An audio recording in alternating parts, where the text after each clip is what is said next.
100 দিনের জব নিয়ে সিএস বলে দাও।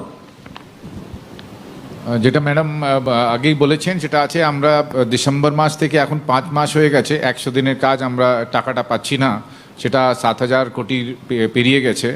সেটা আছে, সেটা আমাদের যারা জব কার্ড হোল্ডার্স আছে তাদেরকে কাজটা দিতে গেলে আমাদের যে বিভিন্ন দফতরে যে বিভিন্ন কাজগুলো চলছে জেলাগুলোতে, সেখানে আমাদের যারা 100 দিনের যারা জব কার্ড হোল্ডার্স আছে তাদেরকে আনস্কিল্ড যেটা কাজ আছে সেটা এমনি যেটা আমার লোক নিতে হবে, ওর লোক নিতে হবে, এটা হবে না।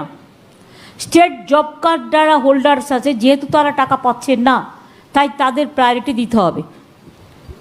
এরকম একটা ম্যাম ডিএম জানেন, বিডিওরাও জানে, আমরা তাদেরকে পুরো গাইডলাইন্স দিয়ে দিয়েছি। তারপরে বিভিন্ন দপ্তরের সচিবরা আছেন তাদেরকেও দেওয়া দপ্তরগুলোকে হয়েছে। আরেকবার বলে দাও ম্যাম হ্যাঁ, যেটা আছে মেনলি ম্যাম যেটা আছে এখানে PWD department, irrigation department, WRID department, urban development department, panchayat and rural development department, মূলত এরা এই ডিপার্টমেন্টগুলোতে বেশি কাজ হয়।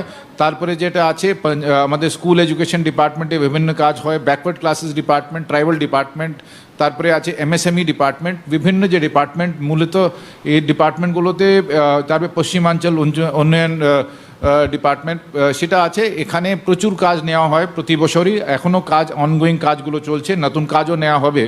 এখানে একটা নির্দেশ পোর্টালও করা হয়েছে যে কোন জব কার্ড হোল্ডারকে কোথায় কোন স্কিমের এগেনস্ট কাজ দেওয়া হয়েছে, কত দিনের কাজ দেওয়া হয়েছে, কত টাকা দেওয়া হয়েছে, এই পুরোটাই তার মধ্যে কিন্তু নথিভুক্ত করা হবে পোর্টালে।